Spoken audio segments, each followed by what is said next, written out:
History was made in Bolivia in 2010 when its Congress passed a parity law. The law mandates political parties pick as many female candidates as male candidates to run in elections. It was more remarkable still because the country remains one of the worst in the region for violence against women, particularly at the hands of partners. Here in Bolivia's parliament, 51% of lawmakers are women. Bolivia leads the region in terms of gender parity in politics. But old habits die hard, and entrenched sexist attitudes make being a woman in politics a dangerous job. It was a risk Soledad Chapeton was prepared to take when, in 2015, she was elected as the first female mayor of El Alto, the city next to La Paz.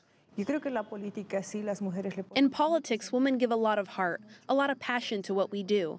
We've had a lot more anger and rage directed at us in these past 3 years. Opponents think we're more vulnerable and will want to escape or quit, but it's had the opposite effect. I'm not going to give them the pleasure of seeing me give up. I'm here because more than half the city voted me into this job. Being a political opponent of President Evo Morales in one of his traditional strongholds has not been easy. In the run-up to a key 2016 vote, a mob set fire to Chapeton's office, killing 6 people. While she was unharmed, she recognizes other women politicians are not so fortunate.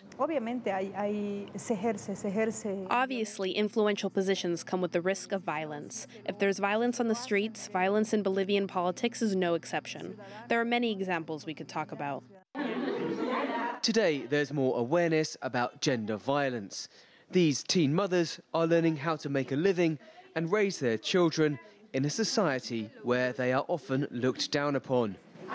Female politicians, from parliamentarians to local councillors, are also fighting a surge in violence and harassment, which peaked this year.